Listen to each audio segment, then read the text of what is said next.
Hello viewers, in the last film we had discussed about two very basic components, the resistors and the capacitors. Now in this film we are going to discuss three very important components, the diodes, the transistors and the UJTs. Now first of all let me take up diodes. Diodes, as you all know, is a unidirectional device and it works like a rectifier. Symbolically we can show it like this.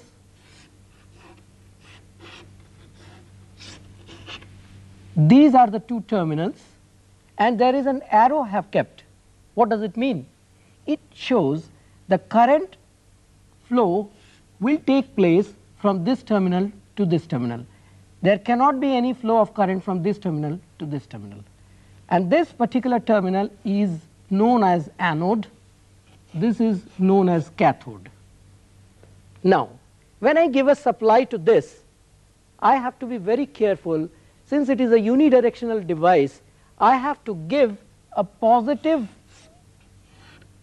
supply to anode and a negative to cathode. This type of connection is known as forward biasing, and as I said, it only conducts in one direction.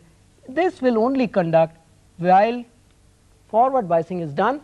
That means positive is connected to anode and negative is connected to cathode. If I reverse it, that means if I connect positive here and negative here, the same device is not going to show any conduction. That means you have to be very careful when you are connecting a diode in a circuit. You have to clearly know its anode and cathode terminals. Now there could be many types of diodes. In earlier days you all know that tube diodes were there, but nowadays it is all semiconductor devices and we call it PN diodes.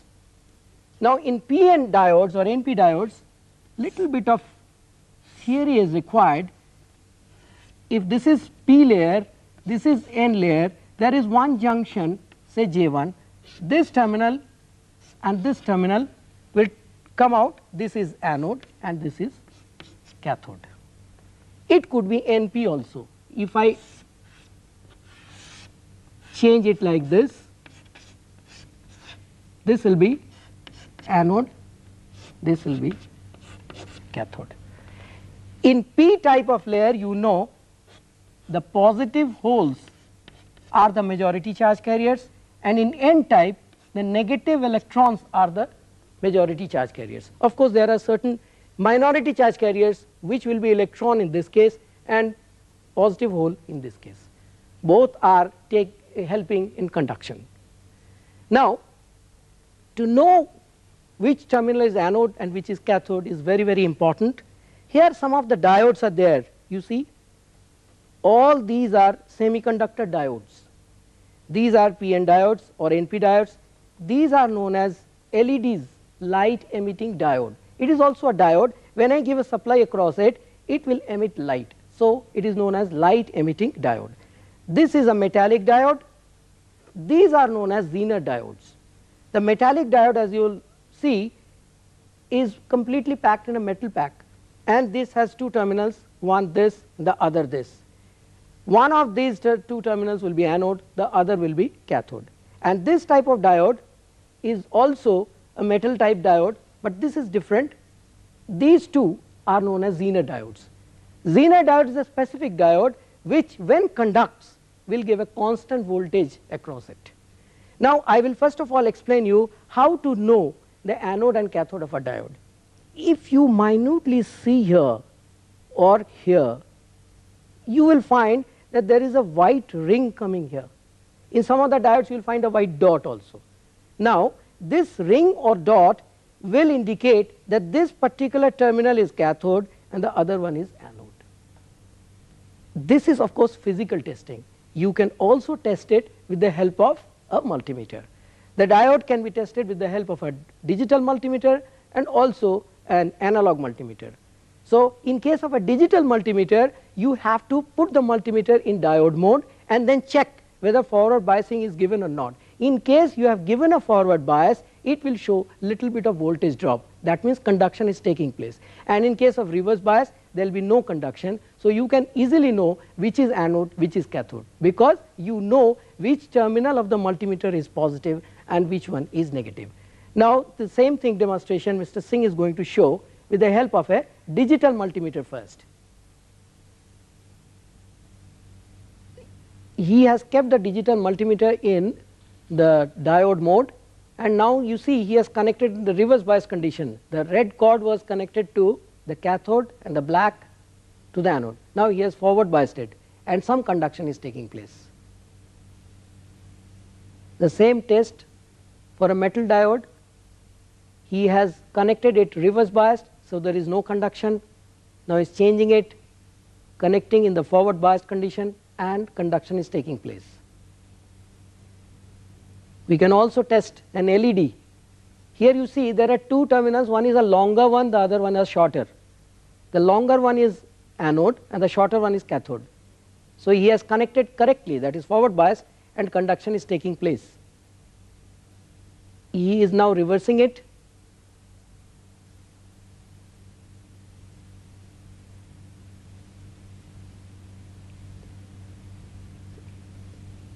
Reverse it, and there is no conduction. So what do you conclude? The diode only conducts in forward direction. This is a Zener diode. This also tests like an ordinary diode. In the forward bias condition it conducts, in the reverse bias condition there is no conduction. You see, meter does not show anything. Now we can also test it with analog multimeter.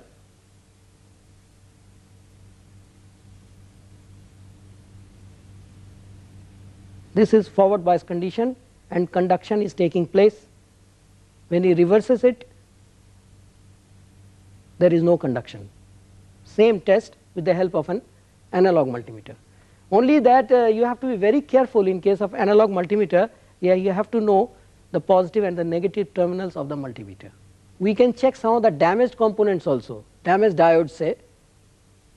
He is going to test this power diode with the help of digital multimeter, and it is connecting it forward biased, and it is giving 0 resistance. What does it mean? It is a short diode, 0. So it means it is a short diode. Similarly, in case of an open diode, you see there is no reading at all, no conduction. Reverse it, again there is no reading. This means that this is an open diode. Thank you. So now we go to the second component, which is transistors.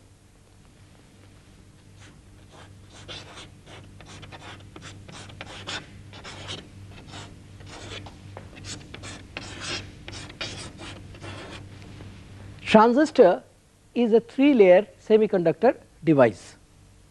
So I can draw it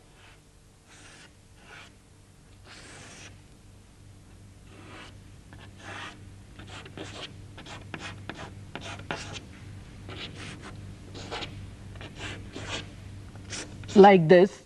There are 3 terminals, the emitter, base and collector. Here you see that there are 2 junctions here, one is J1, the other is J2. In case of diode you had only one junction. Here, since it is a 3-layer device, you have 2 junctions, J1 and J2. Now I have drawn PNP type of transistor, which means this and this layer will have positive holes as majority charge carriers, whereas this will have negative electrons as charge carriers. There could be another type of transistor which is NPN type.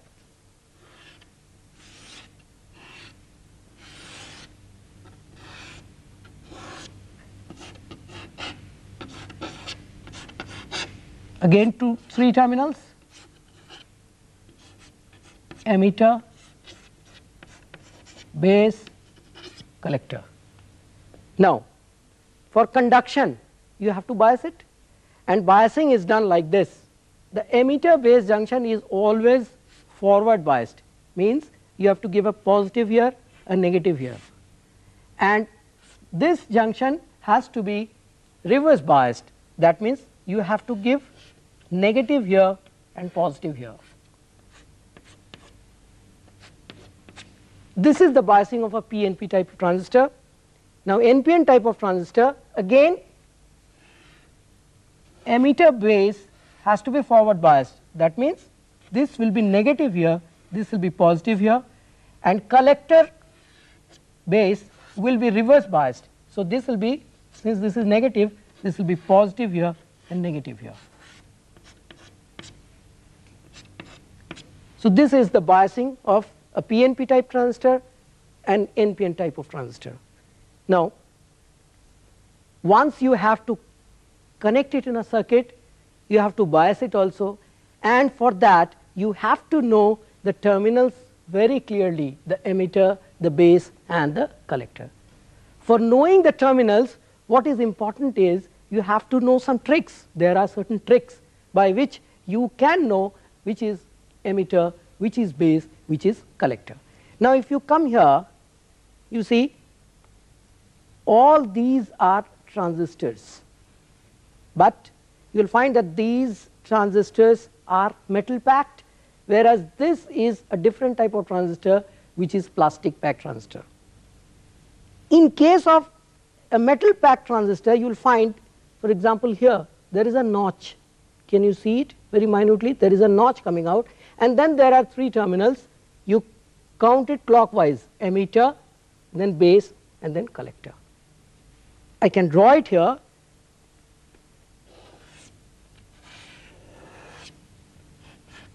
If this is the notch, 1, 2, 3 terminals are there, you can say this is emitter, this is base and this is collector. This is usually the practice, but in case of a plastic packed transistor, this will not be like this. You have to see it in front, where there is something printed here, you keep it at front, then you will find clockwise emitter, base, collector. So, it is something like this. Something is printed here, 1 terminal, 2 terminal, 3 terminal, clockwise emitter, base, collector. Is it correct? Now, this diagram what I have drawn here and here, they are known as the layer diagrams for PNP type and NPN type. This can also be shown symbolically like this.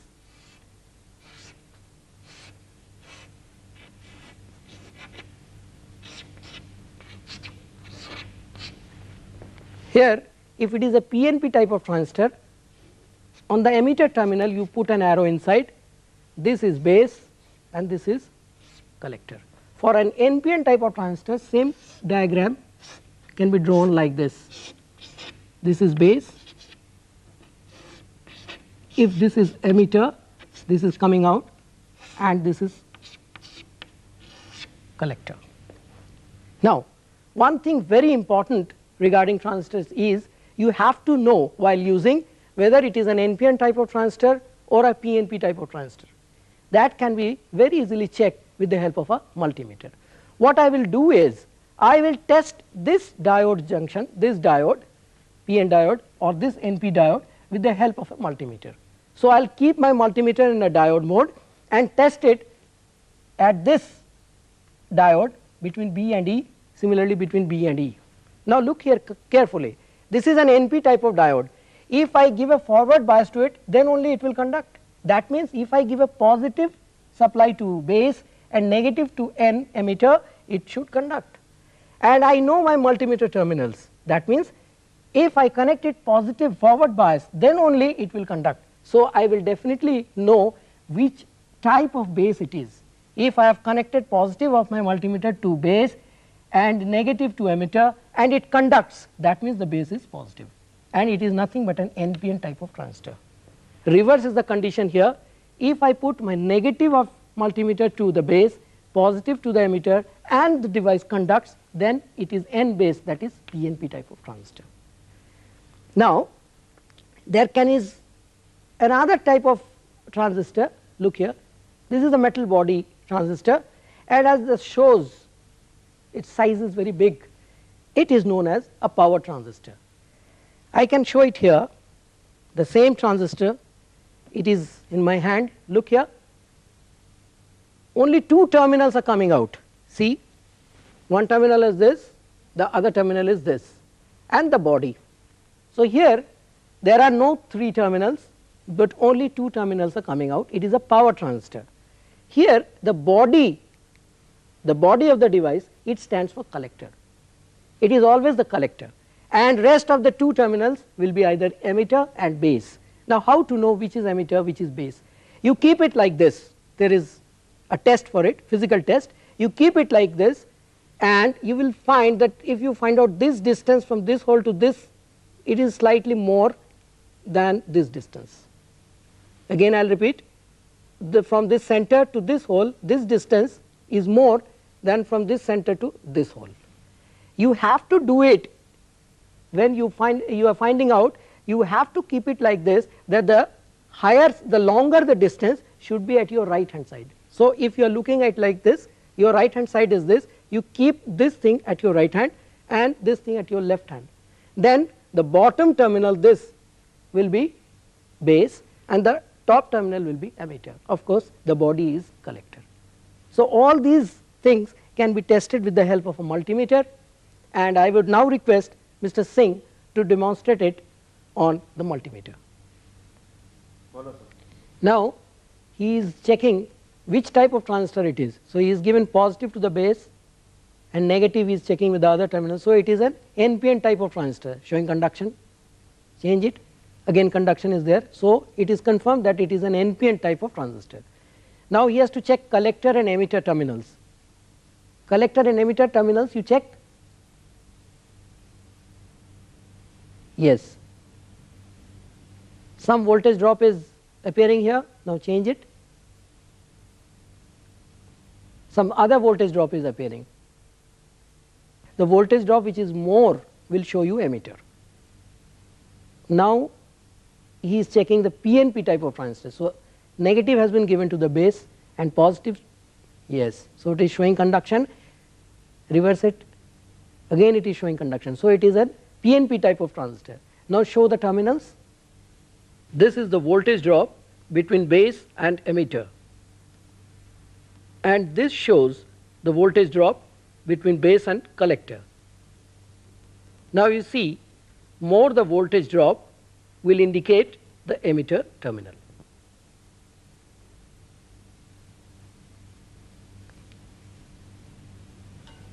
Now there is another way of checking. There you can find out that there are two sockets on the digital multimeter. One is NPN, the other is PNP, and the terminals are marked on it. If you connect it properly, you can check it on the HFE mode. He has placed it on HFE and it is showing some gain HFE. If you connect the socket properly, then it will show, otherwise it will not show. So it is confirmed that which type of transistor it is.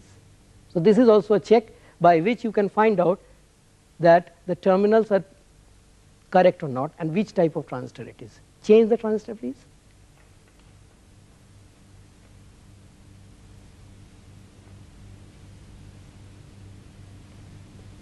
Yes.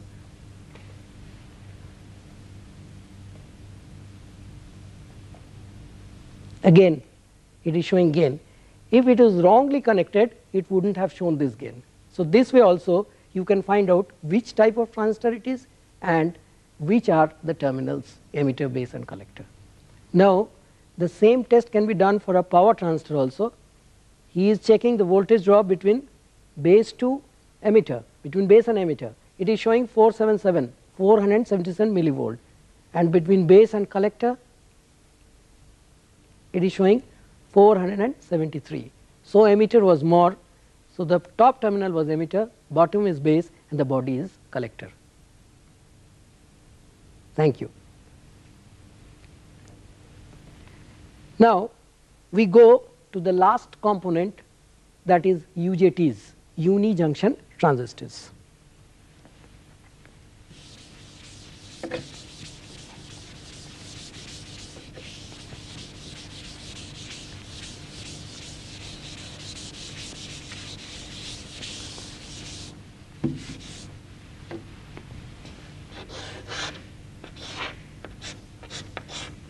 Uni-junction transistors, as the name indicates, there is only one junction. Now just now you saw, in case of a transistor, we also call it bi-junction transistor, there were two junctions. Here it is uni-junction, so there will be only one junction. It is shown like this symbolically.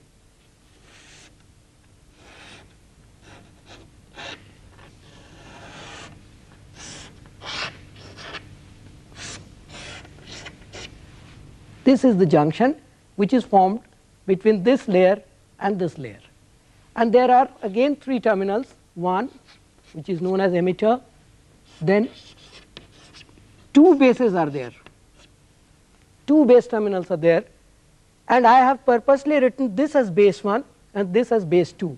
It has a significance, I will explain it. You see that this terminal, which is emitter, is nearer to B2 with respect to B1. If I compare this distance, emitter and base 1, that is more than emitter to base 2. That is why I have put this as base 1 and this as base 2. Now once I say this is base only, how do you say there is a layer or junction? It is like this. The construction can be shown like this. This is an N base, N silicon base, and in this base there is a diffusion of P layer. Now this becomes a PN junction or NP junction, and here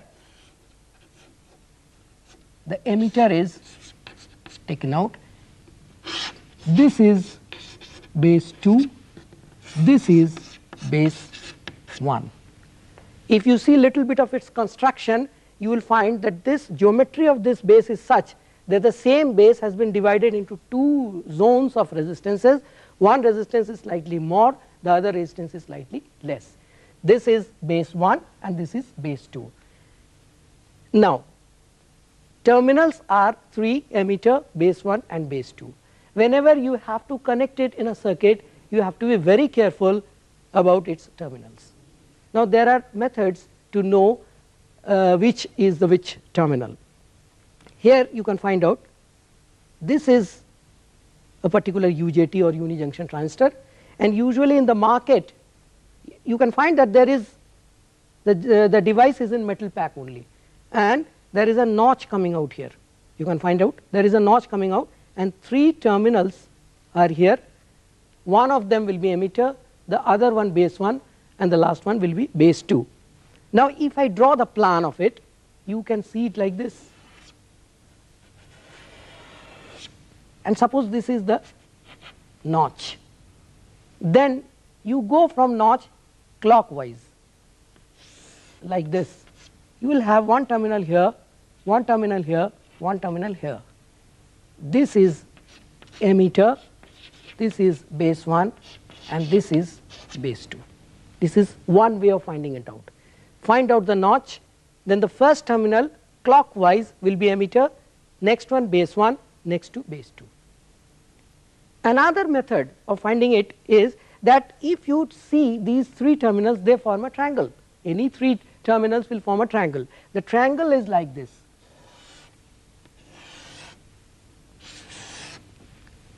Now here you will find that between these 3 terminals, one of the lines will be the longer one. It will be the longest rather. So if I keep that as the base of the triangle, I will say that is the base, and the opposite point will give you apex of the triangle, which is always emitter. Now you count it clockwise, next to emitter will be base 1 and the next one will be base 2. So this is another physical method of finding out which one is emitter, which one is base 1 and which one is base 2. But the same thing can be tested with the help of a multimeter also. For that, you have to know the resistance between emitter and base 1 and also the resistance between emitter and base 2. Now here I had given you an indication that emitter is nearer to base 2 with respect to base 1. Then what do you think? The resistance, if I find out the resistance between emitter and base 1, it should be slightly more than the resistance between emitter and base 2. Same is the test, and we see it with the help of a multimeter. If I find out the resistance between emitter and base 1, it should be slightly more than. That means resistance EB1 is greater than resistance EB2. This is the test, and we find out the terminals with the help of a multimeter. Mr. Singh is going to show you the same. So now we are going to check the UJT with the help of a digital multimeter. So what he is doing is he is checking the resistance between emitter and base 1. It is coming out to be 160, around 160, and emitter and base 2 is 145.5. So it is lesser than the resistance between emitter and base 1. So that way you can check which is emitter, which is base 1 and which is base 2 in case of a UJT. Thank you. Now one very important thing about UJT is its VI characteristic. I would like to explain it here.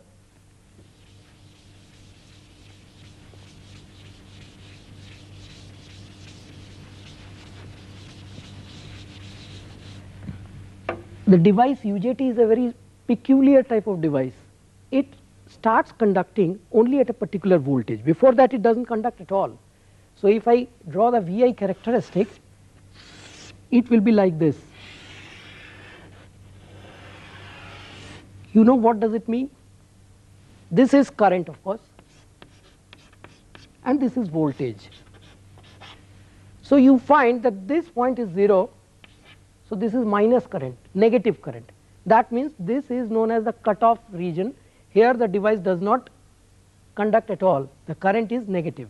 And at this point, which is known as peak point, and the voltage corresponding to this is known as peak point voltage, the device starts conducting, but it has a negative resistance characteristic, drooping characteristic. And here you find that it is decreasing, but here the voltage remains constant, almost remains constant, and this particular voltage is known as valley voltage.